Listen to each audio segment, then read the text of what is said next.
U imето на Отца и Сина и Светия Дух. Возлюбени по Христа Бога, братя и сестри, Христос воскресе! Христина воскресе! Христос воскресе! Христина воскресе! Христос воскресе! Христина воскресе! Радост ни донесе.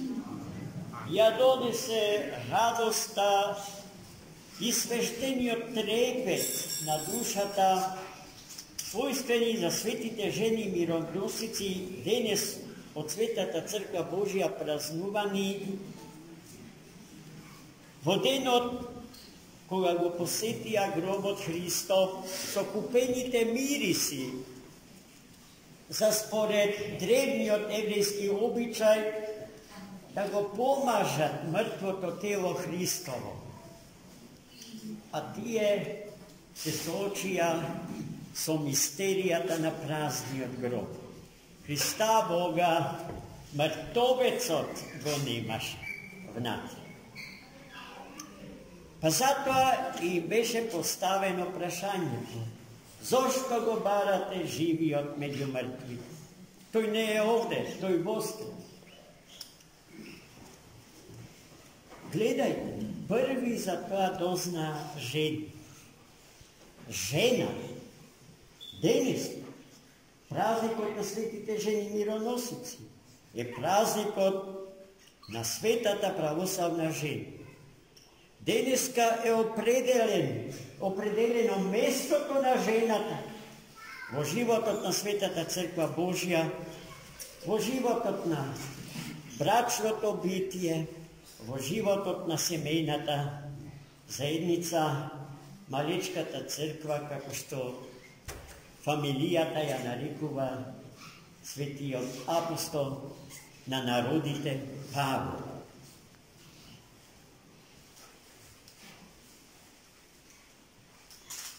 Жената, браќа и сестри, стои од десната страна Христова. Погледнете го деизисот, молитвата, на која што се представени три централни личности во свештената историја на човекот и на светот. Христос, Богородица мајка од неговата десна страна и светиот претеча, пророк и крстител Јован. Местото што и припаѓа на Богородица мајка е местото што и припаѓа на секоја жена во Светата Црква Божја. А тоа значи дека таа треба да живе и да постапува во согласност со својата природа, со својата женска природа, со природата на жената. Што значи тоа? Тоа значи дека таа најпрво треба да биде сопруга, потоа да биде мајка и најпосле се друго според дарувите. Научник, архитект, уметник, музичар. Но не треба и недостојно е таа да работи се и сешто. Да ја пуштаме во рудник, да се качува на стокатница и да ја гради стокатницата, да вози трамваи и слично, што сега токму тоа и се случува. На жената воопшто. Таа треба да биде Господја, еднаква на Господјата, на сите Господи, мајката на нашиот Бог и Спасител Христос. Таа се угледа на неа и ја постигнува незината мера. Во тоа треба да ја помогне. Гледајте, денеска жените дојдоа со миро да го помажат мртвото тело Христово. Што значи тоа, браќи си? Токму во таа поставка се огледа мисијата на жената во овој свет и за животот на човекот воопшто. На символичен начин помажувањето на телото со миро Значи учествување во убажувањето на болките на оној што страда.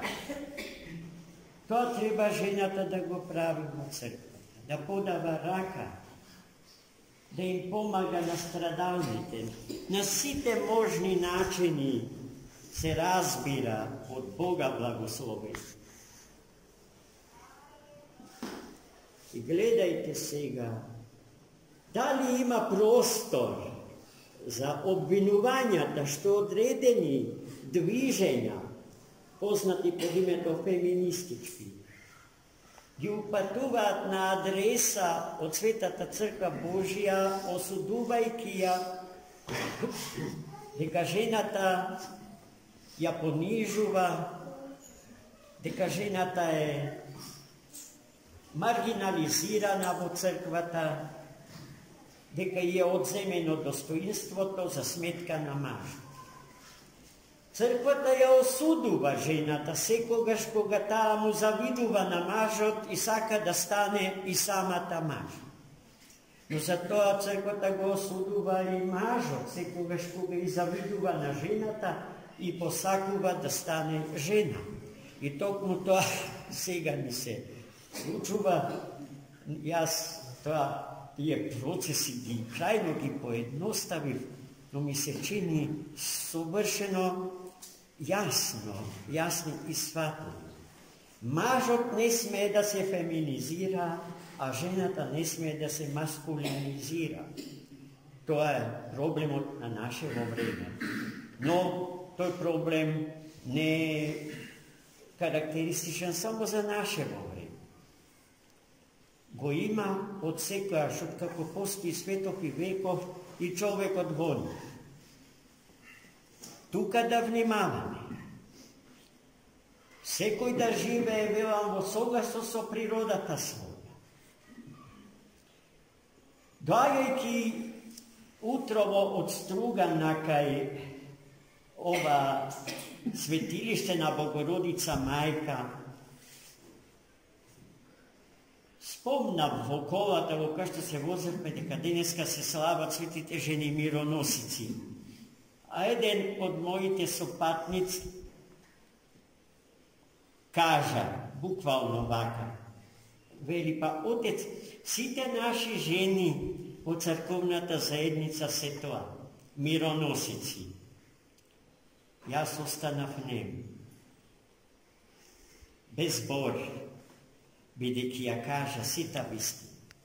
Нашите жени во оваа литургиска заедница се токму тоа, мироносици, решени личности, решени да живеат во согласно со природата што Бог им ја дал, да го слават Господа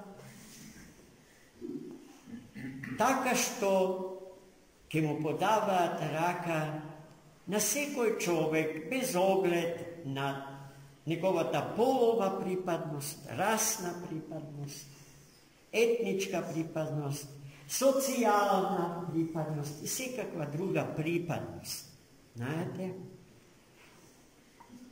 Која што се случува, ќе кажам повторно, врз основа на тоа што го нарекуваме природно или според природата. Нормално, зашто е природно. И природното е природно, зашто е нормално. Се што излегува надвор од рамките на природното и нормалното е абнормално. И некој сака во овој наш век да не умери дека ненормалното е нормално, а нормалното е ненормално, дека доброто е зло, а злото е добро. И тоа се таа испревртена приказка со која што некој сака сите ние да живееме. Но слава на Бога, Господ нам ли дал здрав разум, здравиот разум на кој што и западноевропскиот човек, откако се развоплоти, откако го развенча сојузот свој со Бога, се подпираше тврдејќи дека, ги цитирам, идеолозите на Француската револуција, да се живее во согласно со здравиот разум. Pa čuvajte vi tie princípy, bratia moji. Idolopoklonici na revoluciji. Držete se принципиелно до тие тези и нема да имаме проблеми. Да живееме со здрав разум. Да, но човекот не е само разум. Човекот е и срце. Човекот е и очи, човекот е и уши. Човекот е и нос, човекот е и уста, односно јазик. Човекот е и раце и нозе. И сета внатрешност негова, за која што прекрасно пее светиот цар и пророк Давид. И сето тоа треба да се освети и да се просвети, а не само умот. Човек со набилдан ум, а мртвено срце и сите други гносеошки инструменти, не е тоа, не е човек. Именно таков човек, олицетворен во некои ликови од Банде Сине, цртаните рома, како Супермен, Спайдермен, Бетмен, Флаш Гордон, за идеал го имат ничеовиот човеко-бог, во се спротивен на Христовиот богочовек. Ние со тие ничкосани приказки, со тие извртени приказки, тези ставови, никогаш не сме се согласиле и никогаш нема да се согласим. И се додека сме такви, ке го имаме благословот Божи. Амин. Честито нашите најсакани во Христа Господа жени, личностите од женскиот род. Амин. За многу Господи.